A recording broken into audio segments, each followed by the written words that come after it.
ಕರ್ನಾಟಕದ ಮುಖ್ಯಮಂತ್ರಿಗಳಿಗೂ ಒತ್ತಾಯ ಮಾಡ್ತೀವಿ, ನೀವು ಬೇರೆ ಕಡೆ ಏನ್ ಮಾಡ್ತೀವಿ ಗೊತ್ತಿಲ್ಲ, ಆದ್ರೆ ನಮ್ಮ ಉತ್ತರ ಕರ್ನಾಟಕದಲ್ಲಿ ಇವತ್ತು ರೈತ ಸಂಕಷ್ಟದಲ್ಲಿದ್ದಾನ, ಪೂರ್ತಿ ಬೆಳೆ ಹಾನಿಯಾಗಿದೆ. ಅದಕ್ಕಾಗಿ ಅವ್ರ ಬೆಳೆ ಸಾಲ, ಕನಿಷ್ಠ ಬೆಳೆ ಸಾಲ ಆದ್ರೂ ಮನ್ನಾ ಮಾಡಬೇಕು.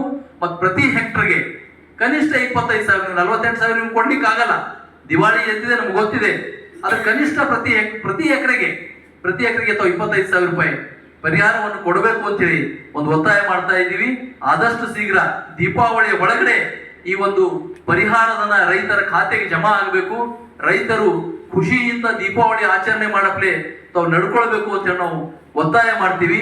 ಇರ್ಲಿಲ್ಲ ಅಂದ್ರೆ ಮುಂದಿನ ದಿನಗಳಲ್ಲಿ ನಾವು ರೈತರನ್ನು ಜೊತೆಯಲ್ಲಿ ತೆಗೆದುಕೊಂಡು ಬಹಳ ದೊಡ್ಡ ಹೋರಾಟ ಮಾಡೋರಿದ್ದೀವಿ. ಇದ್ರ ಜೊತೆಯಲ್ಲಿ ನಮ್ಮ ರೈತರ ಖಾತೆಗೆ ಜಮಾ ಆಗ್ತಾವ ದುಡ್ಡು. ಇವತ್ತು ಮಹಾರಾಷ್ಟ್ರ ಸರ್ಕಾರ ಹೇಳಿದೆ, ಒಂದೇ ₹1 ರಿಕವರಿ ಈ ವರ್ಷ ರೈತರ ಹತ್ರ ಮಾಡಬೇಡ್ರಿ ಅಂತ ಹೇಳಿ. ಇವತ್ತು ಸರ್ಕಾರದಿಂದನೂ ಕೂಡ ಅದೇ ನಿರೀಕ್ಷೆ ನಾವು ಮಾಡ್ತೀವಿ.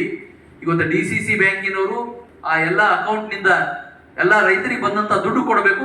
ನ್ಯಾಷನಲೈಸ್ ಬ್ಯಾಂಕ್ನವರು ಕೂಡ ದುಡ್ಡು ಕೊಡಬೇಕು. ಯಾರು ಕೂಡ ರೈತರ ದುಡ್ಡು ಬ್ಲಾಕ್ ಮಾಡಬಾರ್ದು.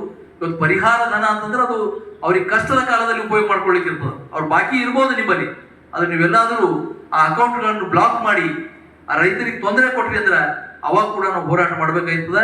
ಅದಕ್ಕೆ ಈ ಒಂದು ಯಾವ ಫೈನಾನ್ಷಿಯಲ್ ಇನ್ಸ್ಟಿಟ್ಯೂಟ್ ಇವೆ, ಅದು DCC ಬ್ಯಾಂಕ್ ಇರ್ಬೋದು, ನ್ಯಾಷನಲೈಸ್ ಬ್ಯಾಂಕ್ ಇರ್ಬೋದು, ಇನ್ನು ಬೇರೆ ಯಾವ್ದಾದ್ರು ಇನ್ಸ್ಟಿಟ್ಯೂಟ್ಗಳು ಇರ್ಬೋದು, ಎಲ್ಲಿ ರೈತರ ಆಧಾರ್ ಕಾರ್ಡ್ ಅಟ್ಯಾಚ್ ಇರ್ತದೋ ಆ ಅಟ್ಯಾಚ್ ಪರಿಹಾರಧನ ಅದು ಜಮೆ ಆಗ್ತದ.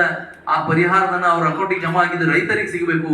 ಅದರ ಜೊತೆಯಲ್ಲಿ ಇವತ್ತು ಇನ್ಸೂರೆನ್ಸ್ ನಮ್ಮ ಜಿಲ್ಲೆಯಲ್ಲಿ ಕಳೆದ ವರ್ಷ ಒಂದೇ ₹1 ಇನ್ಸೂರೆನ್ಸ್ ಬಂದಿಲ್ಲ.